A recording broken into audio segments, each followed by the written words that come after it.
Hey you, and welcome. My name is Mike, and in this solo video, I am going to take you through some of the weirdest disappearances I've ever come across, ones that remain a mystery to this day. This is part 3 of the darkest and strangest disappearances I've come across.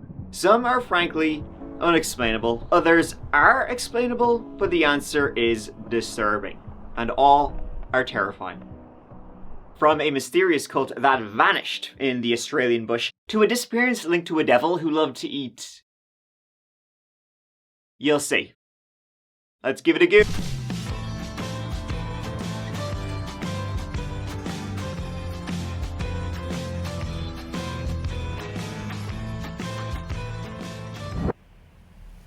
Let's begin with the disturbing disappearance of Branson Perry. It was April 11th, 2001, and 20-year-old Branson Perry was living in Skidmore, Missouri. Skidmore is most famous for being the town that executed the local bully, but also famous for some very disturbing crimes. Executing the town bully? I mean, he was an asshole, so I'm not counting that. Like the murder of Bobby Jo Stinnett, a woman killed for the baby inside of her by Lisa Montgomery.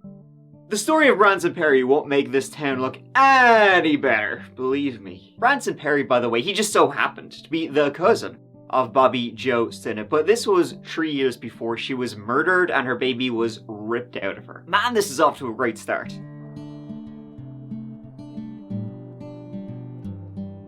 Yeah, definitely a lot of skid marks, bloody ones, oof, in Skidmore. See, 20-year-old Branson was living with his recently divorced dad in town. And Dad was in hospital at the time, so Branson was home alone. He was a good kid though, worked in construction around town, was a black belt in martial arts. He had a good head on his shoulders. Then something weird happened. On April 11th, 2001, Branson, he was at home, he was with a friend named Jenna. They were chilling in the house and cleaning up the place before his dad got home from hospital. He was due to be released in like a week. There was also 2 mechanics there just outside the house. They were working on Branson's dad, Bobby Jo. They were working on his car just out front. So Branson and Jenna, they were kind of like mucking around the house. And at one point, Branson goes, oh, he had some jumper cables. And he was like, just gotta drop these in the shed, be right back. Only he wasn't right back. He never returned from the shed that was, like, right outside.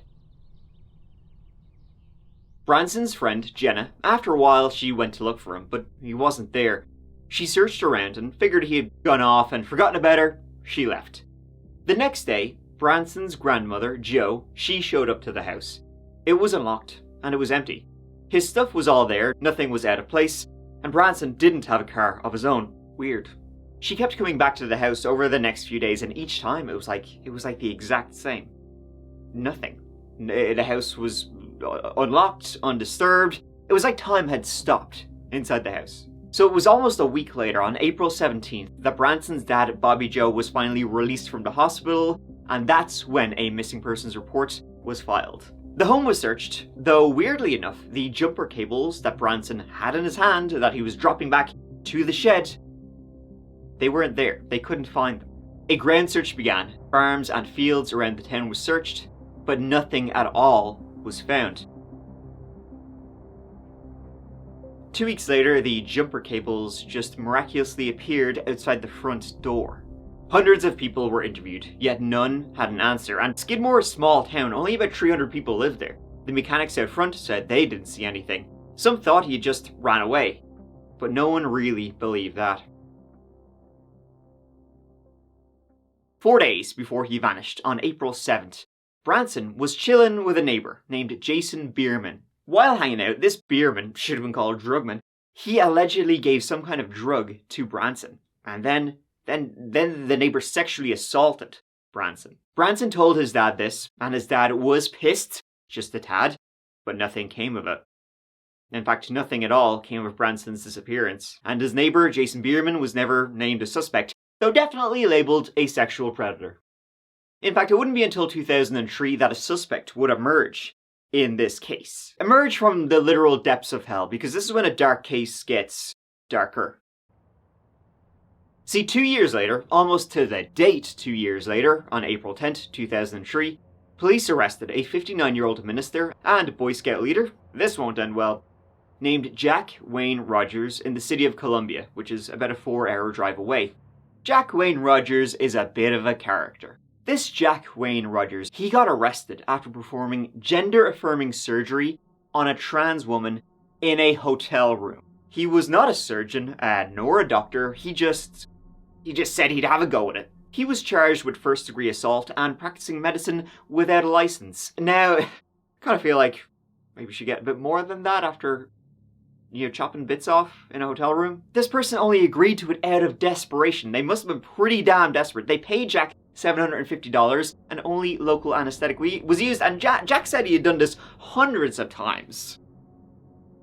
I might believe him after I'm about to tell you what I'm going to tell you.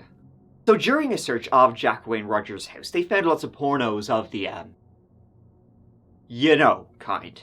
They also found posts online where he talked about torturing, killing, and sexually assaulting young men. He did this under the usernames of Buggerbutt, Oh Hail Satan, and Extreme Body Mods, which are pretty accurate names. Here's something that'll brighten your day.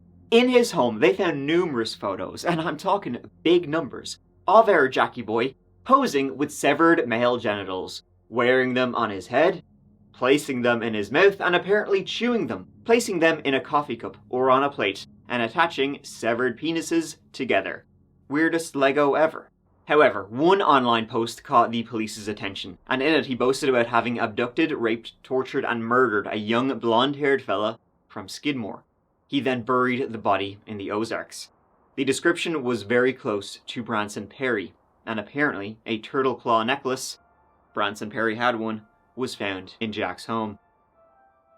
So this story took a wild turn, but there you go. Now, Jack Wayne Rogers denied having anything to do with Branson Perry's disappearance, and he was sent away to jail for a long-ass time for what he had done. But did he have anything to do with Branson Perry's disappearance? Who knows? It's the kind of shit he would do. There are links, right? Similar, but nothing strong. I mean, the description kind of sort of sounded like Branson Perry.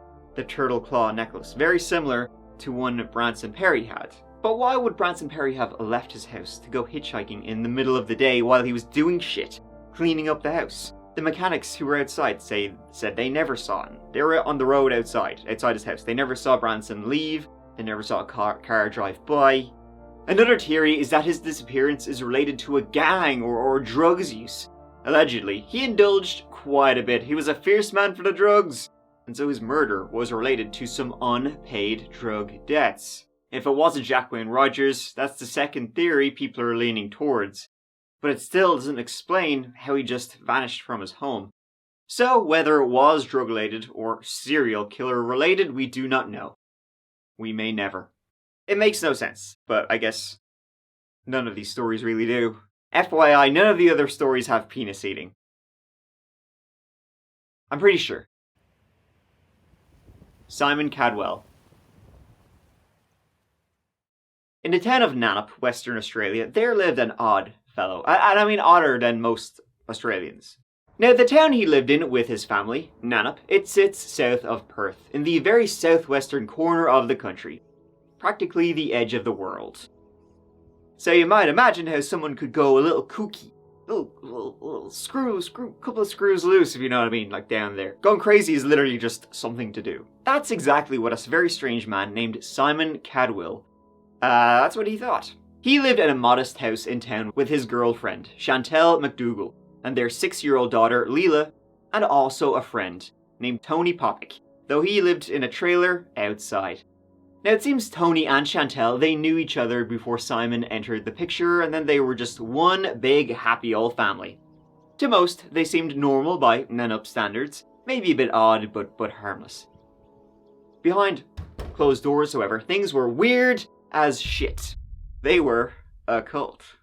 Neighbours would say Simon was always going on about electromagnetic fields and such, roaring till he was red in the face. He buried magnets around his property. Just weird-ass stuff. See, Simon Cadwell, originally from England, was the leader of an internet cult called the Truth Fellowship, and it had around 40 fans, devotees, around the globe. Now, there's not really much stuff left online about this, the Truth Fellowship. Though there is a book you can buy on Amazon. Well, you might have a hard time getting it. One, because it's out of print. And two, it's absolute shite. Here is it's a 1 star, one whole star on Amazon, and here's the blurb. Humankind has arrived at a critical juncture in its evolutionary journey. At the close of a 75,000-year cycle, a new world is about to be born. Earth has become a busy nucleus for intercested parties from other planets, galaxies, and dimensions. Meet those that would assist us in our transformation. You are a server of the divine plan, and it is time for you to wake up now. Well, look at you. The story of the cult and of Simon, it really begins and ends on one day in July 2007. See, Simon, Tony, and Chantel, they bred dogs, I guess, to make a living, I guess. And it was one person who was buying some doggaroos off them. They were one of the last people to hear from them. See, this was on July 13th, 2007. In the weeks leading up to then, they had sold all their dogs. They were closing their bills with the electricity company. And then, on that day, they left Nanup. All four in one car, off they went. Never to be seen again. When the police began an investigation, they found in their home their wallets, credit cards, dirty dishes in the sink. Everything looked as if they would be home at any moment. The only thing they could find was a note saying, "Gone to Brazil." This was what the dog buyer had been told also, as they were in a rush to get rid of the dogs. And a neighbour had been told the same, off to Brazil to join a remote and reclusive spiritual community. This appears to have been the last communication from Chantel. She's writing to Beth and Lyndon, that's the landowners. We've left suddenly due to the lack of sleep created by the electromagnetic field. We have moved overseas to Brazil. That was 16 years ago, and to this date, no one knows where they went. Their bank accounts never been touched. Yeah, I hear you barking, big dog. Right, some doomsday cult, they probably all got in a car and off a cliff.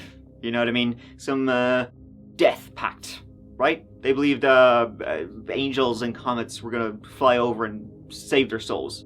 The usual kind of spiel. Well, some of his fans around the globe would say Simon, he had spoken about that kind of stuff before, that him, Chantel and their daughter Lita were all gonna go out into the bushmite, and then Tony would kill them all, bury them where they could not be found, and then Tony himself would disappear. But see, the investigation into Simon after all of this kind of happened, they found some interesting things about our little cult leader over here. You see, he was in complete control of Chantel and likely Tony too, all via this cult he set up. Simon, known as Cy to his little fangirls, was born Gary Felton, and he was born in the UK in 1962. He was a con man his entire life. In the UK, he was convicted twice for fraud. Then, in 1986, while working at a software company, Gary Felton just happened to bump into, dun dun dun, Simon Cadwell, the real Simon Cadwell. He then managed to steal Simon's birth certificate. Don't ask me how he did that. Then he got a passport, changed it, basically stole Simon Cadwell's identity. He then began travelling the world as a mystic, India, America, before landing in Australia. He lived off his bullshit books and the various women he managed to sway. Tony Poppick's phone was last used in Perth the day after they left Nanup.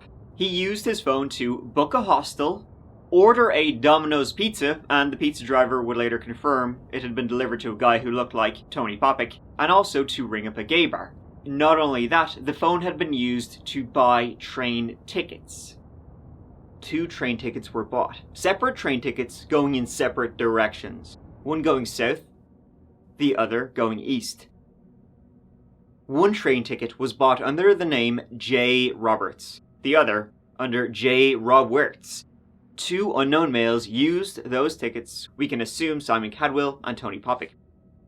After that, it goes dark. And what happened to Chantel and Leela, we simply don't know, but both Simon and Tony, they went in opposite directions, and then they completely dropped off the map. Now, what's also interesting is that in May 2007, so 2 months before they disappeared, Simon Cadwell was driving along and he was stopped by the police, and they began asking him some questions about his identity. It seemed the police were acting on a tip-off that Simon Cadwell was not Simon Cadwell, that he was in reality Gary Felton, and some believe this is the reason why they disappeared. Over the years, there have been sightings, nothing conclusive as to what happened to this little cult. Case that's no closer to being solved. 6-year-old Leela McDougall vanished with her mother Chantel and father Gary Felton, an online cult leader who was using a stolen identity and went by the name Simon Cadwell. Also missing their friend Tony Poppich. Going over and over it, it's very difficult, but I want to find out what happened or where they are, and so I'll just keep doing it till I find something. Detectives then believe one of the missing men travelled to Kalgoorlie and another to Northcliffe under the same false name on the same day. After that, there's been no trace of any of them. It's thought they may have died, but detectives can't rule out the possibility they're alive and living in isolation somewhere in Australia. You get mixed feelings because sometimes I think, oh, they've just sort of gone off the grid and hiding somewhere and just living their quiet lifestyle, and then sometimes I think something's happened to them. An inquest was done by the Australian government into the disappearance, and it ended with, we don't know what happened. 3 months after they vanished, prison workers found a woman's t-shirt along with the smell of dead flesh in a town not far from Nannup. By the time the police got there, a bushfire had gone through, and there was nothing left. One theory is that they did try to go to Brazil, but as luck would have it, on July 17th, 2007, a couple of days after they were last seen, there was in fact a plane crash in Brazil. No reason to believe our characters were on it though. Who knows if they are still out there living in the bush, they went for a run, maybe it truly was a death pact, and they're all dead. Australia is a really big country if you can believe that, so there's a, highly likelihood of nobody ever finding them. But also, another theory is that Gary Felton, aka Simon Cadwell, aka whoever else, that he killed them. Stole another identity, maybe stole Tony's identity or someone else's identity, and is living somewhere else. Tom Messick. In the year 2015, an elderly man was out hunting in the backwoods of upstate New York. Tom Messick was an owl fella living in Troy, just outside Albany. This was in the middle of November, hunting season, and Tom, aged 82 years old if you can believe that, was out there with a hunting party. The entire party was out there to hunt deer near a place called Brant Lake, and Tom, as he was long in the tooth, was due to remain stationary during this hunt. He'd remain ready with his gun while the others were on the move, though Tom was kind of known to be a pretty stubborn guy. He was ex-military, so he probably would have just done whatever the shit he wanted. Would he have stayed where he was supposed to? Whom knows? Tom was a tough guy, an experienced hunter. He'd even lost an eye in an accident, but that didn't stop him. There were 6 of them out there that day, on a piece of land in the Lake George Wild Forest, part of the Adirondack Forest Preserve. So there were 6 of them altogether, and 4 of the hunters, the older 4, would stay stationary or were supposed to. And they would watch, while the 2 others would go out and start wrestling up the deer. What they were doing was called a drive, so you got 4 guys staying ready with their guns, while the 2 others kind of herd the deer towards them. It's kind of like a brute force way of hunting. Now the landscape around this area of the lake, it's pretty rough. Deadfalls, rocks, boulders, swamps, all the glories of nature. So all 4 hunters were in the woods a little bit away from each other. Tom, he was on top of a hill. He was there, he had his walkie-talkie, he had his rifle. I mean, he wasn't going to throw his dentures at the deer. And he was last seen at around 10 AM that cold winter day as they dispersed. This was, in fact, their first time hunting in this area, but hey, how much can actually go wrong? Turns out a little. The plan was to meet up at the agreed time of 2 PM. Tom never showed. When they went to look for where he had been stationed, he was no longer there. There was no trace of Tom Messick. When they couldn't find him, the others called the forest rangers at around 4:30 PM, and they kept searching the local area. Rangers were out there till midnight. The next day, police were out there. Volunteers turned up in the hundreds. Dogs, helicopters, everything continued for about 2 months, slowly scaling back and back until there's never been any trace of Tom Messick. Tom was an experienced woodsman who was supposed to remain stationary, but he's also been described as a pretty stubborn guy who wouldn't just sit still, especially as it was quite cold during this time.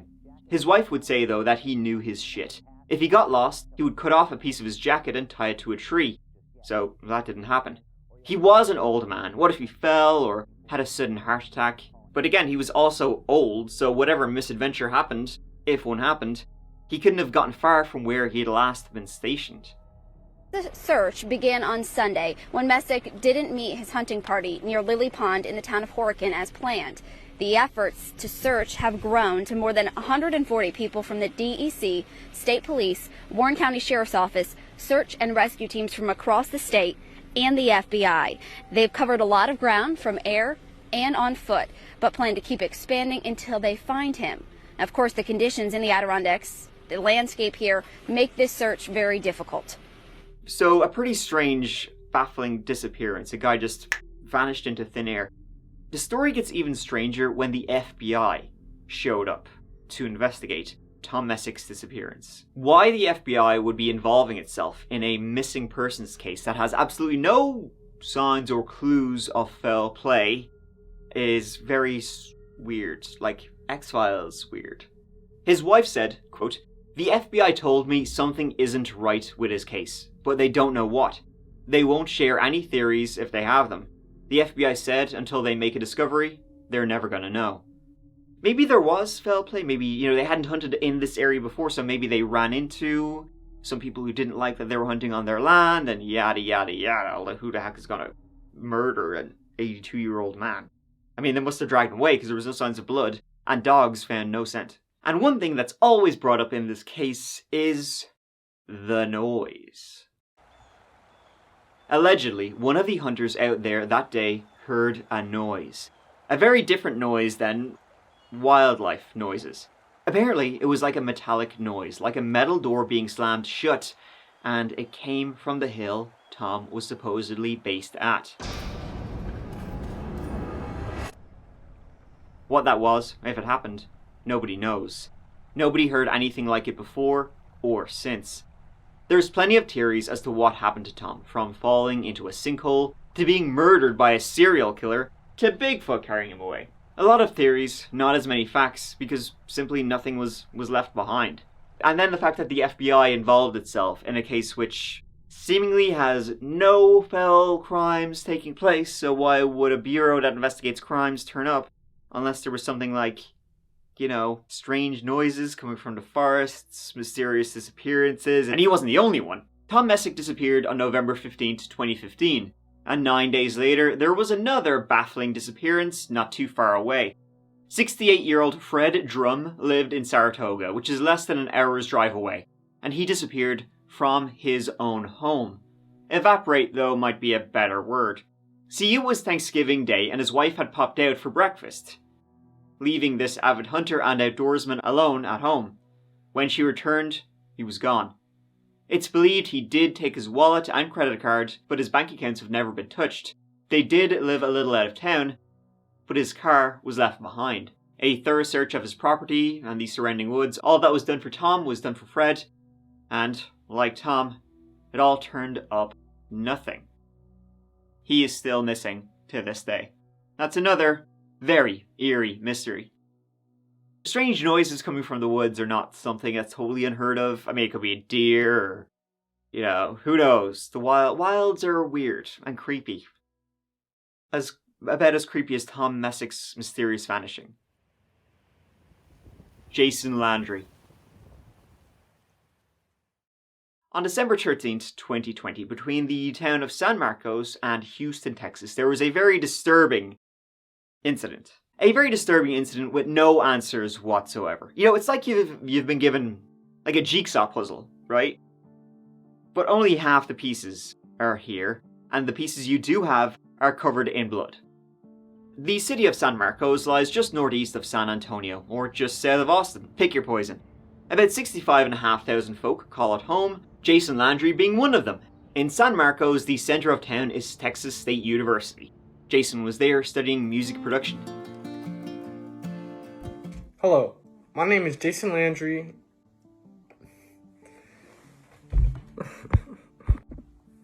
Hello, my name is Jason Landry. Jason was born in 1999, growing up in the Houston area, the youngest of three. Now, it was during his studies in Texas State, studies that were reportedly going very well, that shit hit the fan, not just for him, for the entire globe, because the big P hit. Fucking COVID hit him hard. Hit all the youngsters hard. You know, it's college, you're supposed to be going out there, doing things, meeting people, partying, all the good stuff, all the hits. And then this entire generation were like, no, you actually have to stay inside this entire time, and virtual classes, and all that stuff. So that kind of sucked. Kind of like ruined college. Certainly did for Jason. Jason smoked a bit of the devil's lettuce to get through. I mean, college kids, what? But he smoked more than a fair bit. But again, I understand there was literally nothing else to do. By all accounts, 21-year-old Jason was a regular-ass college dude. And so that makes what happened on December 13th, 2020 all the stranger with his baffling disappearance. That day, Jason was puffing away. Here he is on FaceTime with a friend back in his hometown, Missouri City, just outside Houston, where his family lived. That was about 3 hours from San Marcos. There's no audio on this, by the way. The friend who did the recording said he did it simply because he thought Jason was so messed up he wouldn't remember FaceTiming him. Now in the video, Jason is getting ready to make the trip back to Missouri City. As this is pretty much the last recording of Jason, it's a pretty important view into how he was, but without audio it ain't easy to tell. He looks a little bit stoned alright, but doesn't seem that bad. He's talkative, he's in good form. Jason left his apartment at around 10:55 PM that night, and as I said, it's about a 3-hour drive back home to Missouri City, so he'd be home around 2 AM. He was due to spend the holidays back home. Now during the drive, he had the Waze app opened. He had only driven home a handful of times, so we wanted to make sure he didn't get lost. About half an hour into the drive, he arrived in the small town of Lulling, and there, for some reason, he took a wrong turn. Now, the turn he took was against, the directions Waze was giving him, but it's believed that at that very moment, he got a Snapchat message on his phone, so he opened his phone, went to Snapchat to look at the message, and didn't see that he was going in the wrong direction. Anyways, he was now driving on a desolate Texan road out of town, surrounded by fields. And for some strange reason, as he was driving, his car spun across the road, and it hit a tree on the other side of the road. What happened? It was a single car incident down a dirt road. Maybe Jason, on the wrong road, was driving too fast, he hit a bump, spun around, the back of that car hit a tree. So he crashed the car, but it wasn't believed to be a terribly big crash at all. Other than getting like a good fright, Jason was probably fine. But he wasn't. About an hour later, another car was driving that road and saw Jason's crashed car. The driver didn't see anyone there, and he dialed 911. Hello, Trooper Flores. How's it going? 10-4-40-14. I 6 vehicles en route. come from this way, headed home. We've been on standby with fires and all that. Yeah, I know. Yeah. And I come up on it, and I turn around down there, and there's a backpack, and I wasn't touching none of it. Where's the backpack at? Just a little ways right up here, a little bit further north. 7141, copy call. There's a backpack and a cup that looked like it had some kind of, I don't know if it's alcohol or what. Go ahead. And there's his clothing's all over the place, like he's got no dress, his underwear. Lead you route 218 East Travis. It's going to be the high school. This is when things get freaky. So what do we know about that house, the 2379? Is it abandoned? It's abandoned. Nobody lives there, but I don't know if you saw all his clothes and stuff. He's completely naked wherever he's at. There's blood on his underwear. So we got 27. White male. Let's go. Wouldn't let him have that. Cool. You want me to have it all or just this? Yeah. Okay. 82, 33, 27. Jason's stuff was all over the road. His backpack, his wallet, and all his clothes, including his sandals. His underwear was there, and there was blood on his underwear. His keys were in his car's ignition, but the doors to the car were locked. It was a very bizarre scene. So, middle of nowhere, Texas, Jason crashed, but not a bad crash at all. The rear of the car hit a tree, so the car should be fine, mostly, drivable, but it wasn't driven.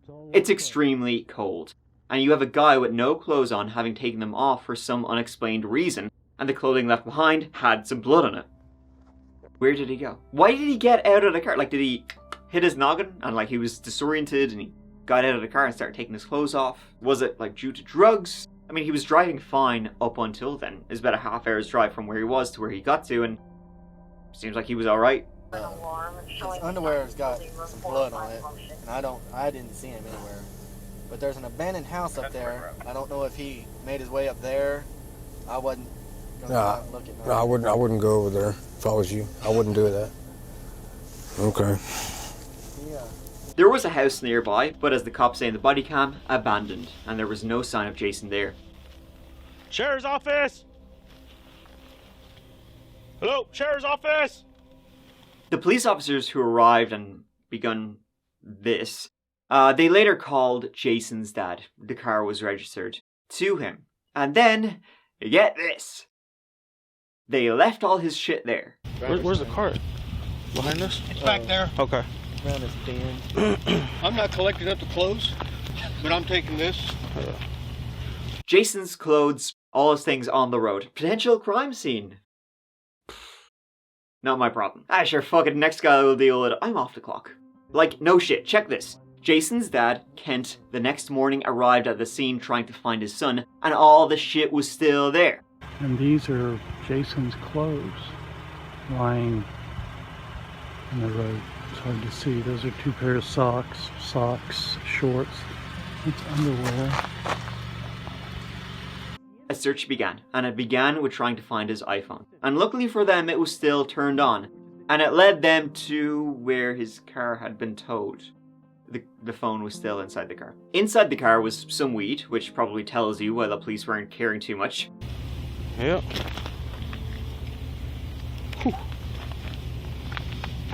That's why I didn't want to leave it back. Dad, or he's a delivery boy. A dead fish in a tumbler, which maybe was alive when Jason last had it. A laptop and, a few other bits and bobs. Nothing strange or weird or that interesting. No more blood was found in the car, so the smear, as it's been described, of blood on the underwear, it was on the hip, so maybe he hit his hip or something. Pretty soon, though, a proper search began of the area to try and find him. 150 volunteers, Texas Search and Rescue, Texas EquiSearch, dogs, drones, and nothing. They did not find Jason Landry. The search was intense, and they found 0 clues whatsoever. One dog did lead to that abandoned house nearby, but there was no sign of him there. Over the next few months, there would be more searches, all fruitless. Frankly, it's, in my opinion, one of the strangest disappearances in recent times. I like recent times like the last couple of years because it's really weird. Why did he take all his clothes off? Like, a common cause for this, and you'll hear this when people talk about this case, is hypothermia. And it was extremely cold that night, middle of December, middle of nowhere, Texas. But Jason was in his car.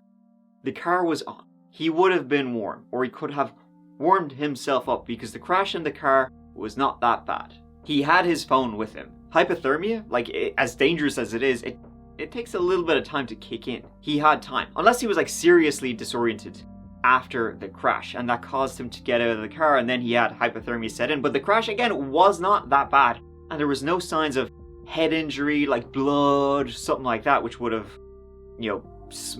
smacked his brain up. And even if all that did happen, he could not have gotten far in the cold. Yet he was never found. This isn't like Tom Messick, where, okay, maybe, sorta, maybe, he could have fallen into a cave or a crevasse or something like that. This is wide open country, Texas fields. Flat as far as the eye can see. There were some ponds nearby. They were searched. There's nowhere he could have, hid himself. Another year with another candlelight vigil. It will be held Friday in Luling. Jason's father, Kent, spoke to me about how the family is doing. Another year with unanswered questions. We're praying and hoping and trying to spend the time that we can, hoping that if someone knows that they come forward, hoping for resolution and closure. What's really frustrating is that we have evidence that puts him there, but none of the follow-up searches produced a single shred, not even a scrap of evidence away from the original accident scene. The sheriff said he thinks maybe wildlife got him. There's not really that much dangerous wildlife in Texas, or at least not that much that could eat a man. You get them feral hogs, but I think they would probably leave a bit of a trace if they decided to devour a man. The mountain lions, there is some in hill country, which is central Texas, and this is close to that area, so it's possible a mountain lion could have gotten him, but Still seems like the odds of that happening are extremely low. So the only two explanations then left are the unexplainable, which we can ignore that one for now, or foul play. But who could he met out there on a desolate Texan road? If only the hills had eyes. Maybe they did. There is a very creepy abandoned house near where he disappeared. But there's an abandoned house up there. I don't know if he made his way up there. I wasn't gonna look at No, I wouldn't go over there if I was you. I wouldn't do that. What's that supposed to mean? Is it haunted?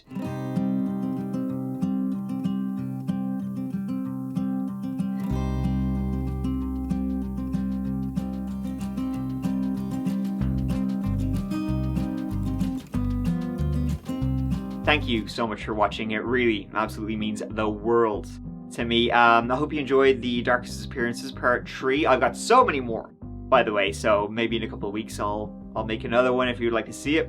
But yeah, until the next solo video, please take care of each other. Please take care of yourselves, because guess what? I love you. Thank you.